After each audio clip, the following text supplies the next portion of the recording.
Hello everyone, it's me Pitrox56. Sorry I haven't made a video in 2 years or so. Life happens and all that stuff. Especially when you got college and depression and a few other stuff to work with. Nah. But in all seriousness, I just want to say at least a few things before we get started. The video you're about to watch was originally supposed to come out on the same day, or at least a day after the release of Teapot 2. But, due to a lack of motivation of wanting to release this damn thing and just, life happening in general, really, that's pretty much why it wasn't released in June. It's just something that I've only done out of love for a specific show that I've became a fan of back in late 2020, and I thought it would be just fun to explore some of the show's themes and pieces of lore put into it. Now, admittedly, I was a bit hesitant on releasing this because after I finished recording, I was a little afraid that the amount of speculation put into it would just sound like pure nonsense to some, and certain fans may take it a little too seriously if I don't bring up something they may have wanted me to bring up when talking about this certain topic. But you know what? Just fuck it. I've seen way too much nonsense on twitter.com from the object show community for me to just at least say whatever. If some are going to complain, as long as they have a legitimate reason as to why, I'll at least hear them out. Like, the point is, if it'll at least entertain some people, and as long as it can make some interesting discussions in the comment section below, then it's like, why not just release what you've already got, There's always next time to make something even better and grander anyway. So, in other words, I'm just getting this video out to, get it over with. And, hope you guys enjoy what I have to say about one of my favorite characters in the entire series.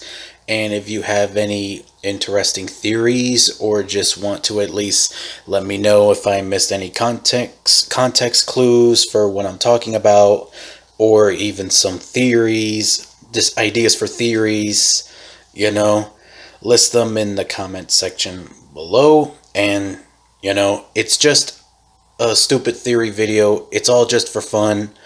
Please do not take it too seriously. It's all just made in good fun whatsoever, or yeah. So, and as always, this is Pitrox signing out.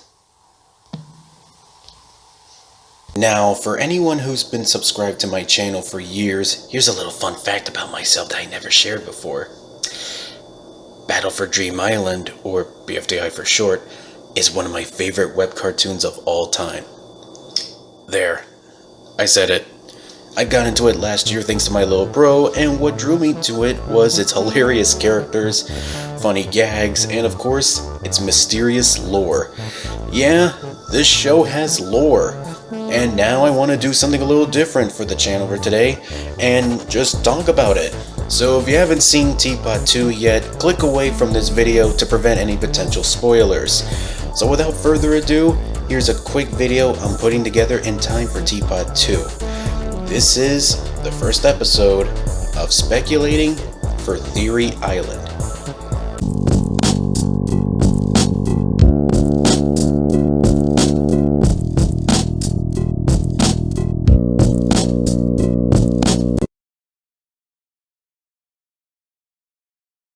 So, Teapot 2 came out just now. After a year of waiting and waiting, it has finally arrived. I gave it a good watch and just... oh my god. What else can I really say? It was worth the wait. The interactions, the smooth animation, the writing, the dialogue, the action during the challenge, Teardrop joining the game, it was great. Definitely worth the wait. I think this has become one of my new favorite episodes of the entire series alongside BFB 30, BFB 28, and IDFB 1. It's that freaking good. I seriously admire the Jack and Jellyfeet team for their dedication and love for the show, and it definitely shows that they care a ton about quality over quantity, which is, well, good. I cannot help but be inspired by that. Here's the thing about the episode that inspired me to make this video. One of the things that I absolutely love about BFDI is not just its characters, its animation style, art style, and the extremely cartoony gags, but also the lore behind its world. Was there any lore with this episode? Well, yeah, kind of. Well, it more so has something to do with Teapot's host, 2. Specifically, this scene right here. Do you see how unfair that is? Run it by me again? Okay, so, I like being green. Uh-huh. And I like being periwinkle. And I like being a number. Uh-huh. Yeah, and I like being a girl. Wait, sorry, can you start over? I'm trying to say that I don't know what I really want to be. Besides green, and a number, those are the things I want to be. Well, you're a 2. Okay, that's one other thing, but that's still just 3 things. Anything else is just something I was told to be, something someone else wanted. Like really, why should I do math? I don't like math. I hate math. What's in it for me? What do I get from math? Sorry, Gatey, I got a little carried away. No, I totally get it actually. When I like being something, it's because I got to decide it for myself. Like my periwinkality and my girlness. Yeah, exactly like that. What do I have that's like that? Well, I did decide to be a host all on my own, but hey, yeah, I guess I did. This scene right here has now made 2 one of my favorite characters of the entire show, and it made me want to learn a lot more about them than ever. 2 has always been a mysterious and interesting character to me, and I'm just really glad that this episode gave them a little more depth than their previous appearances in the show. And it's this scene right here that makes me want to talk about not just 2, but the rest of the Algebraliens and their potential role in future episodes. Strap in, folks, because there are a few quick things I want to say about them all.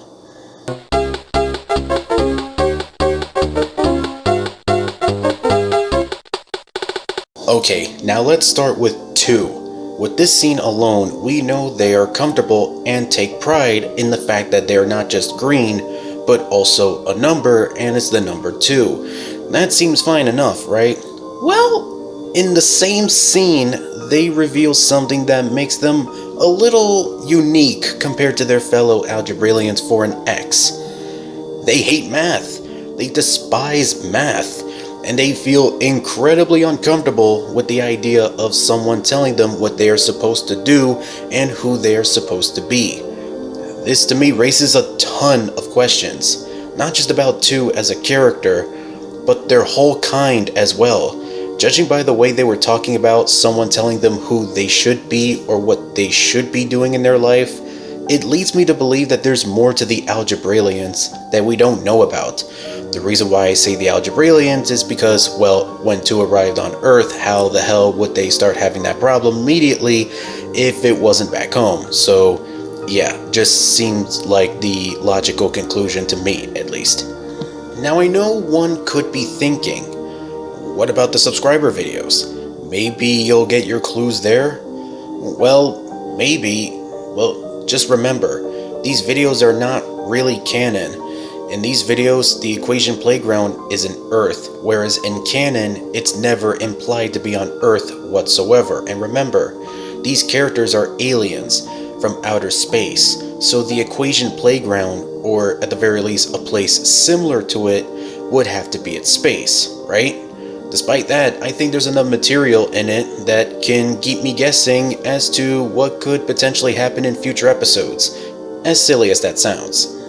Now, even though they are not canon and should not be treated as such, I don't necessarily think it means that if characters like 5, 6, 7, or whoever were to arrive to the official canon BFDI world, they would act or feel any different than how they usually act in those subscriber specials.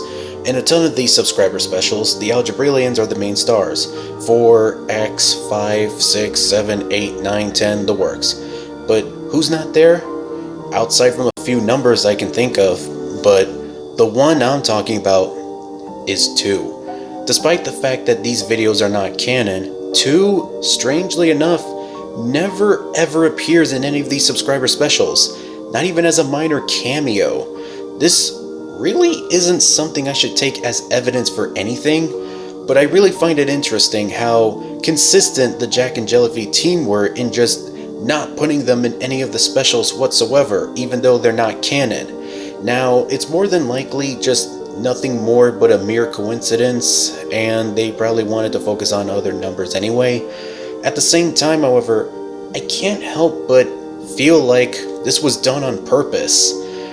I love to be proven wrong, but still, a number who really hates math and wants nothing to do with it whatsoever, and just doesn't want to be forced to do what they don't want to do. Judging by that description alone, it makes their absence in the subscriber specials all the more genius to me. It kinda gives 2 a little more sense of mystery and even depth by not appearing in simple little funny videos that take place at an equation playground, especially considering today's episode, which, intentional or not, I think the Jack and Jellyfy team should be admired for adding this kind of consistent detail in each video. But it also makes me wonder, is there more to 4X and 2's homeworld? And will it ever become important at some point? Here's the thing though, I feel like unlike Steven Universe, which is a completely different show, but hear me out, unlike Steven Universe, where even from the beginning we could at least somewhat understand what the gem homeworld was like before we learned anything about the diamonds or the other homeworld gems. Aside from 2's line in the recent episode and 4 mentioning that they don't have a gender alongside everyone on their home planet, we don't really have too many hints to suggest anything about their home and what it's like over there. So at least for now, I can only go by 2's word about being forced to be something that they're not to try and speculate about their home and what their relationship with the other Algebraliens could have been like. Speculation. Their homeworld is full of toxicity. It could have been possible 2 themselves made the decision to leave their homeworld and host a show, not just for the sake of self-discovery, but also because they might have dealt with something back home that could be compared to, say, how gems were treated in Steven Universe. Yep, another Steven Universe connection, comparison, but hear me out. Now, I'm not saying that the numbers are living through a dictatorship or any of that bullshit. That's stupid. What I mean is, kind of like the homeworld gems, the Algebraliens could have been created for a purpose. The purpose to be math symbols, and to do math all the time, to spread the idea of math all over the universe, and have everyone learn it, whether they want to or not. If you're a number, or a variable, that doesn't want to participate in math, you're nothing more but an outcast, a loser, a nut job even, according to your fellow Algebraliens. The Algebralian homeworld could just be a less bad version of the gem homeworld, where it functions sort of like our real world, where anyone that isn't normal get treated like burdens, just because they don't do what society wants them to do. 2 probably never felt welcome back there because of that. They never got the love, attention, or support they really needed to try and get through their life in this big world that wanted to spread the idea of math around like crazy with toxic positivity or forced ideologies. It certainly didn't help that there were people like 4 who lived on that planet at the time who were extremely petty, childish, angry, obsessed with math, power, and attention. It probably made living there a living hell for 2. Their whole world was like an annoying preschool classroom where their people needed to follow the rules and always listen to whoever's leading them. 4 being the annoying brat, 5 being the bossy one, 6 being the troublemaker, 7 being the angry one, 8 just being chill, bored or whatever, 9 being the cool kid wannabe, and 10, the actual cool kid. 2 just couldn't help but not like math. They never liked math whatsoever. It's just who they are. They can't help it. They never saw how it benefited them when it came to their life and identity as a person. They needed to go somewhere else.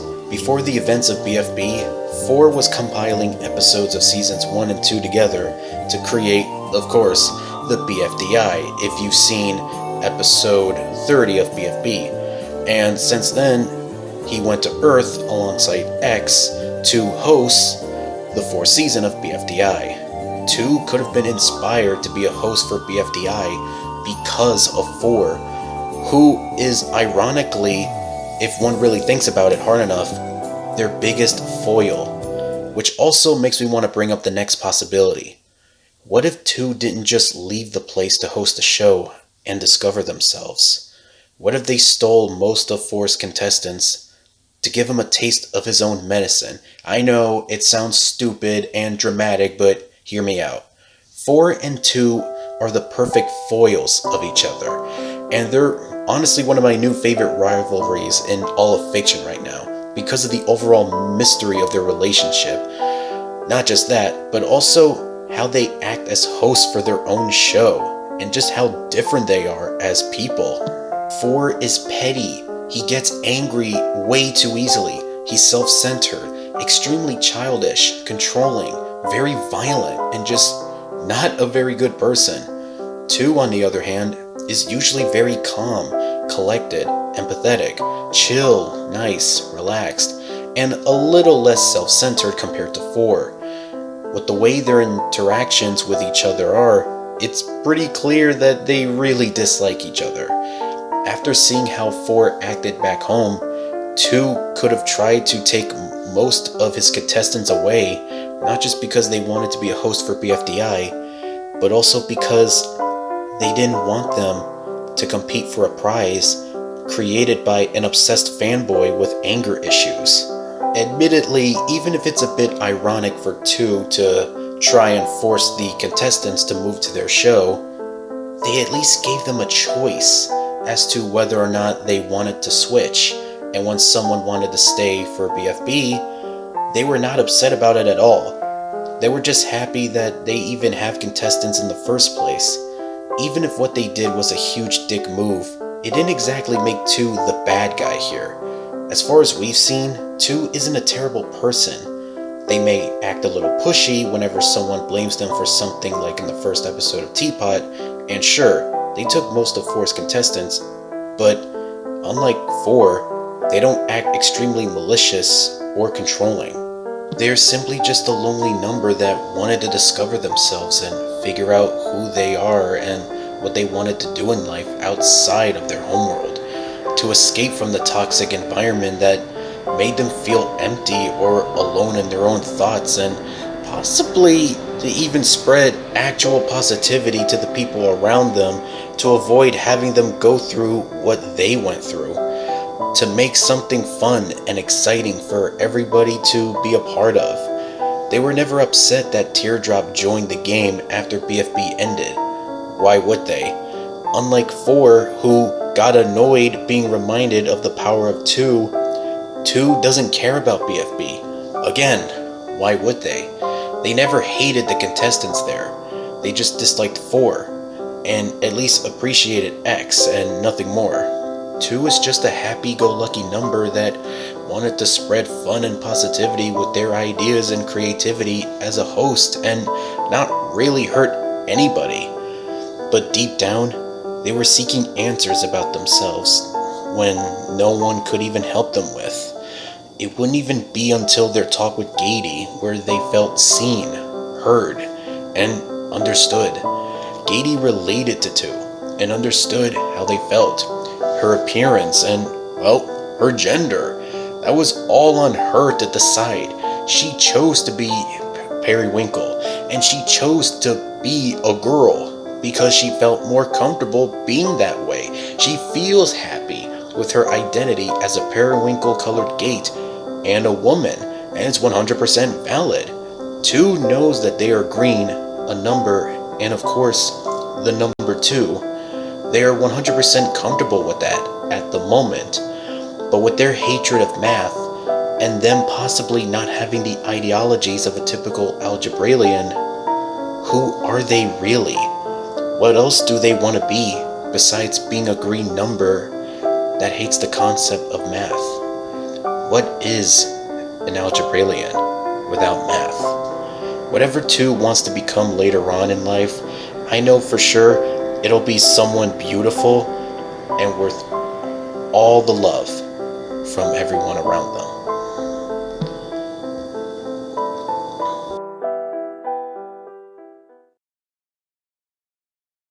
Before I go, I just want to say this. Remember, everything that I said, it was nothing more but pure speculation, and it was not meant to sound like facts whatsoever, in case if there are fans out there who will do something ridiculous and just take everything I say out of context, i.e. twitter.com. It's all just a dumb theory on my end, and it's more than likely that I could be 100% wrong. This was all just for fun.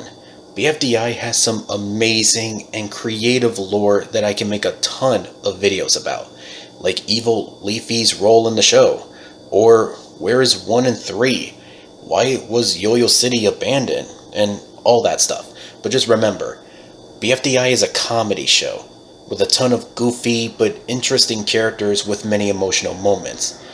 Despite that, BFDI is not a drama, not like an anime insanity in some ways. So whenever I said here, I never wanted it to come off as me wanting this series to be super dramatic and stuff. The crew can do whatever they want, and I wouldn't care as long as it's funny, creative, fun, interesting, whatever.